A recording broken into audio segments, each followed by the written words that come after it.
Olá, seja bem-vindo novamente ao curso Física para Engenharia Mecânica. Nós estamos na seção 5, estudando as leis de Newton e uma diversidade de aplicações de problemas que podem ser solucionados a partir do uso das leis de Newton. Nesta aula e nas próximas duas aulas, nós vamos considerar o tipo de força resistiva que está associada ao meio em relação ao qual o objeto se movimenta. Vamos modelar inicialmente o tipo de força resistiva que é proporcional à velocidade do objeto. Então aqui a gente tem uma expressão matemática, R seria a força resistiva, que é proporcional à velocidade v. Para estabelecer esta relação de proporção, eu vou jogar aqui uma constante b, que é uma constante empírica, nós vamos já falar sobre ela, e um sinal negativo que indica que esta força vai se opor ao vetor velocidade, ou seja, ao movimento do corpo. Então, nessa relação nós temos v como a velocidade do corpo relativa ao meio, b uma constante que depende das propriedades do meio e da forma e dimensões do corpo. Este b, na verdade, é um parâmetro relativamente complexo de ser analisado. No entanto, para determinados problemas, nós podemos considerar esse b como sendo uma constante. Então, por exemplo, supondo que nós tenhamos aqui uma esfera, um objeto esférico, que nós podemos aplicar a força resistiva escrita desta forma, então você tem um objeto que se desloca para baixo, como está indicado aqui pelo vetor velocidade, identificamos as forças que atuam no objeto, mg, e a força R, que aparece no momento em que o objeto se encontra em movimento. Afinal, para existir R, é necessário que haja movimento em relação ao meio, como está indicado aqui pelo vetor velocidade. Então veja que enquanto esse objeto se desloca neste fluido, no interior deste fluido, ele tem uma força que de certa forma está atuando aqui como uma força motora, que vai fazê-lo se deslocar para baixo, e uma força resistiva ao movimento descendente desse objeto. Veja que tenho aqui uma ilustração nesta figura, considerando aqui um objeto inicialmente parado e submetido à ação da gravidade, da aceleração da gravidade.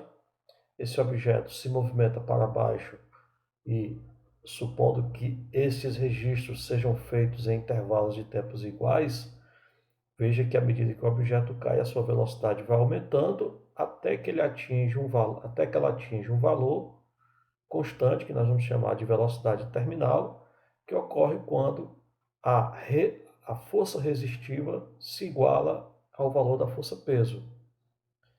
Nós estamos fazendo inicialmente uma descrição qualitativa e intuitiva do movimento e do que acontece no decorrer do movimento. Vamos fazer agora uma descrição mais precisa. Vamos começar imaginando o seguinte: eu tenho aqui um objeto esférico de massa m, vou adotar aqui como sentido positivo para o eixo y este sentido, adoto esse ponto como origem, então aqui está estabelecido o nosso sistema de referência. Vamos considerar inicialmente que o nosso objeto está parado e submetido à ação da gravidade.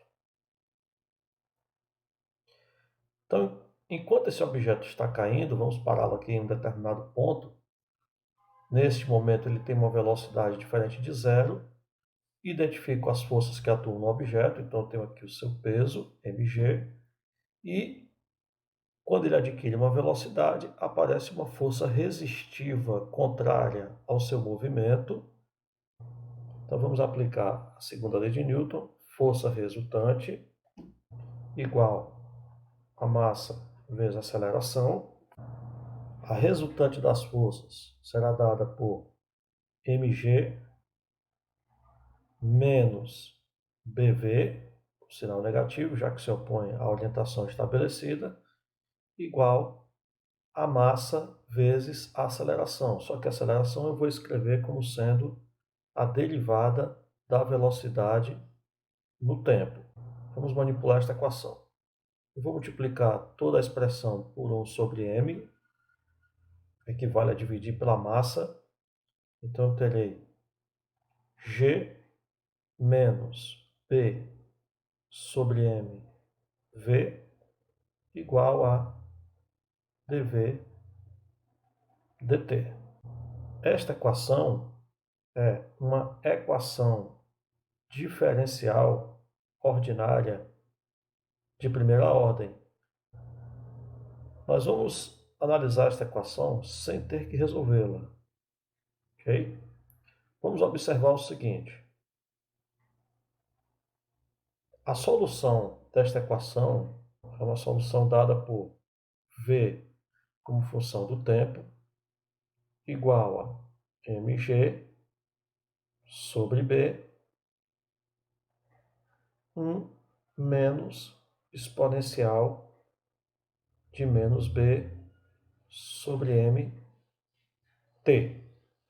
Veja que para t igual a zero, analisando essa expressão, ou seja, a velocidade no instante zero é igual, veja que se eu igualo t a zero, eu vou ter exponencial de zero, que é 1, 1 menos 1, que dá zero, então é zero, que já estava estabelecido, na verdade, no início. Inclusive, esta equação é obtida com base nessa condição inicial aqui.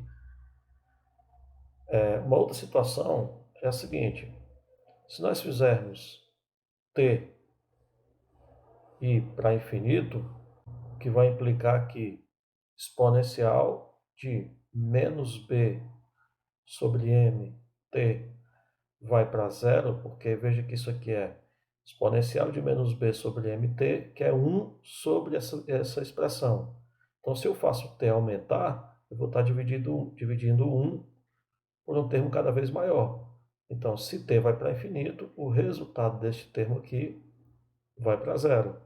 Então, v com t indo para infinito é igual ao valor mg sobre b. Já que esse termo é zero, vai para zero, então sobra mg sobre b vezes 1. Vamos analisar também esta equação.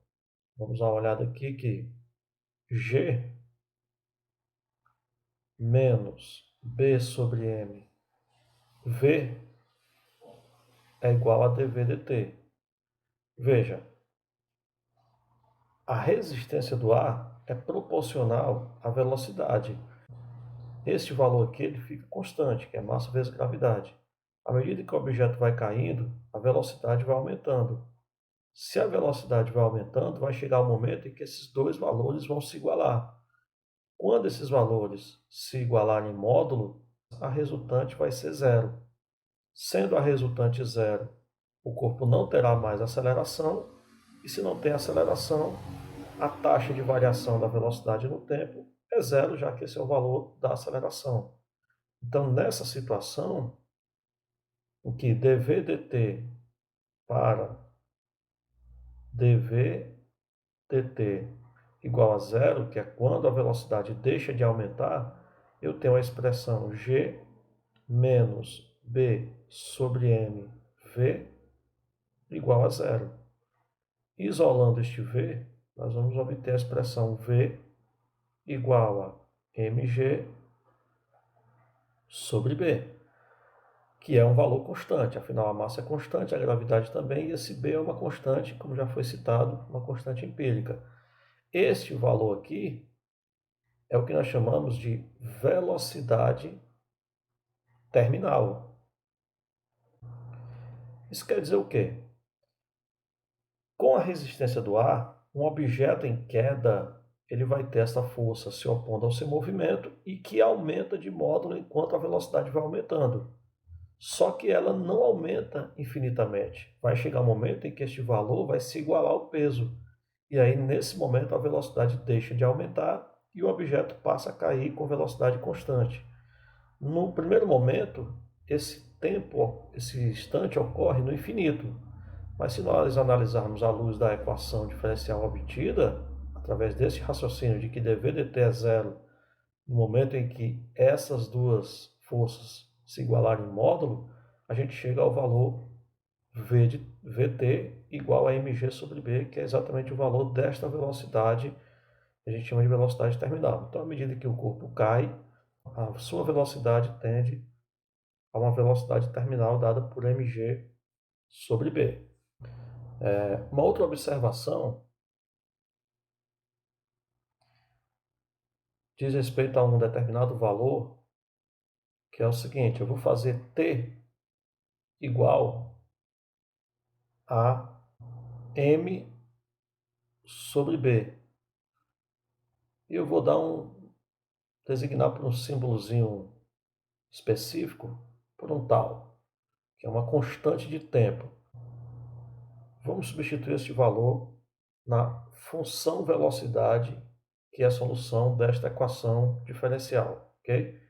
Então, v para t igual a tal é igual a mg sobre b, que multiplica 1 menos exponencial de menos b sobre m vezes t, ou tal, que é m sobre b.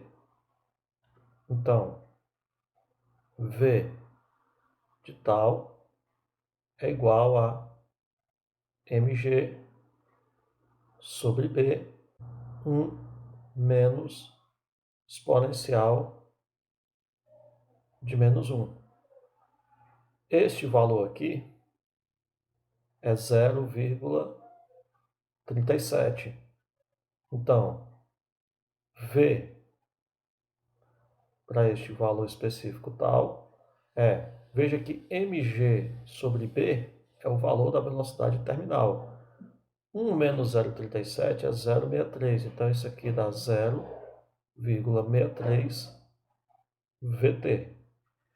Ou ainda, posso especificar como sendo aproximadamente 63% da velocidade terminal. Isso quer dizer o quê? Que após esse instante tal igual a m sobre b, que é uma constante de tempo, é o tempo necessário a partir do repouso que o objeto leva para atingir 63% do valor da velocidade terminal.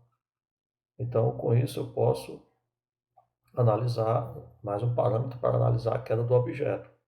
Vamos analisar aqui uma outra situação também. Veja que se eu aumentar este b,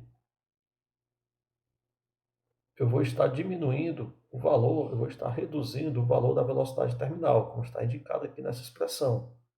O que significa aumentar esse b? Significa dizer que o valor da velocidade terminal vai ser menor, que é o que acontece, por exemplo, quando um paraquedista em queda abre o paraquedas, ele aumenta o valor de b, com isso ele consegue atingir uma velocidade terminal mais rapidamente e com um valor menor. Vamos resolver um problema. Um hidroavião de massa total m pousa em um lago com velocidade inicial VI na direção I. A única força horizontal sobre ele é a resistiva da água em seus flutuadores. A força resistiva é proporcional à velocidade do hidroavião, que é R igual a menos BV.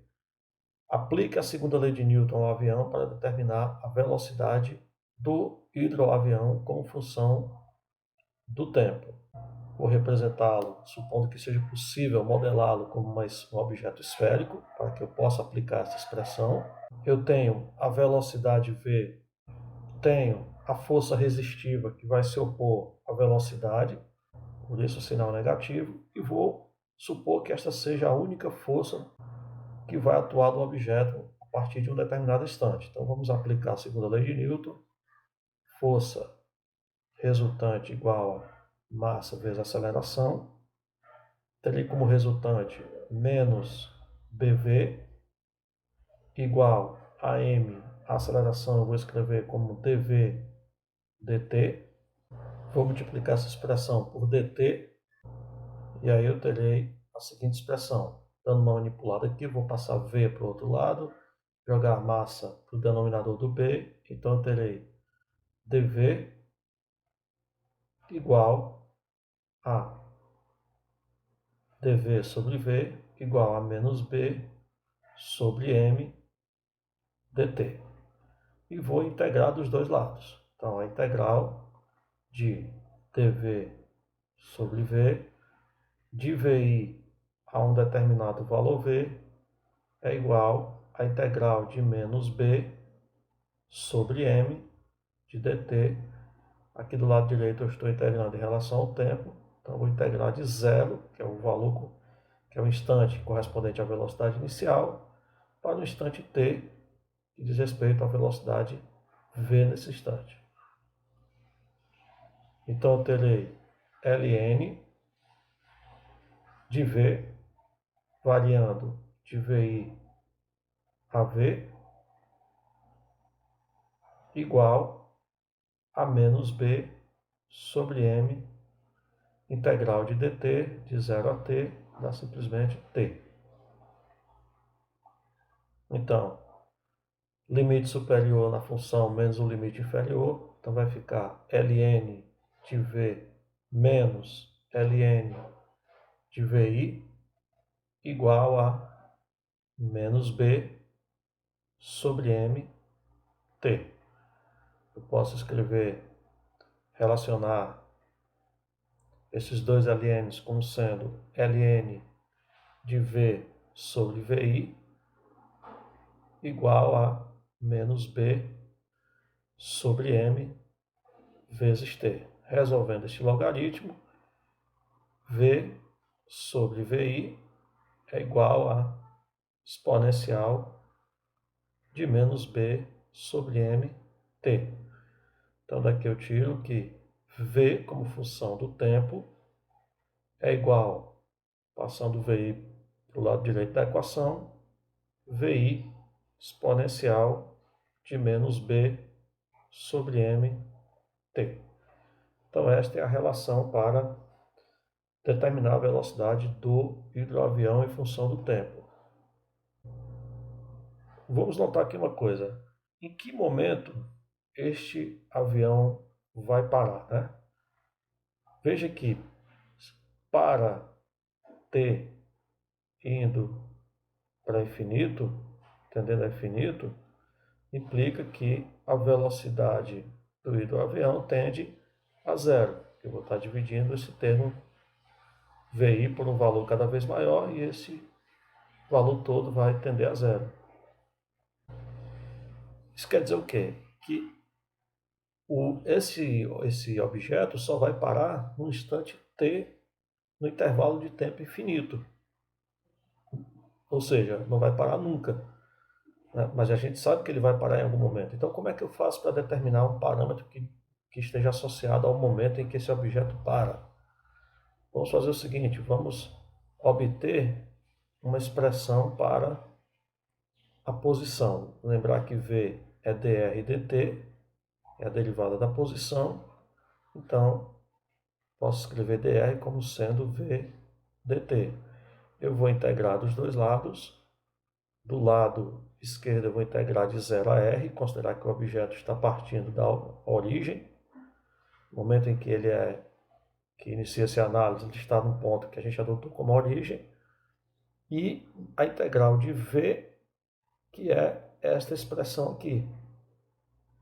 Ou seja, vi exponencial de menos b sobre m t dt. E o tempo eu vou fazer variar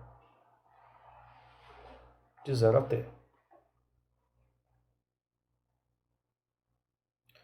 Então, lado esquerdo da integral da r igual a, vamos resolver essa integral, vi é constante, sai da integral, então fica vi vezes, aplicando aqui o método de substituição, a integral da exponencial, nós vamos ter menos m sobre b, exponencial de menos b sobre m, t com t variando de 0 a um instante t qualquer. Então daqui eu tiro que r é igual a menos MVI dividido por B, que multiplica exponencial de menos B sobre M, limite superior na função, que é t, menos exponencial de menos B sobre M, limite inferior, que é zero. Este termo aqui dá 1. Então, eu vou jogar esse sinal negativo para dentro do parênteses, nós vamos ficar com uma expressão dada por R igual a MVI sobre B, que multiplica 1 menos exponencial de menos B sobre M, T, é a expressão que me dá a posição medida a partir da origem do hidroavião. Sabemos que ele vai parar num instante quando o t tende a infinito. Então, veja que fazendo t ir para infinito implica em fazer r ir para esse valor aqui vai para zero, m vi sobre b. Ou seja, o limite da função r de t quando t vai para infinito é igual a este valor m vi sobre b. Ok? Isso quer dizer o quê? Como eu estou considerando que a análise foi feita a partir do momento em que o objeto passa na origem do sistema de coordenadas, isso quer dizer que ele vai parar após um deslocamento dado por MVI sobre B. E esses parâmetros aqui eu posso conhecer do problema e calculá-los. Ok?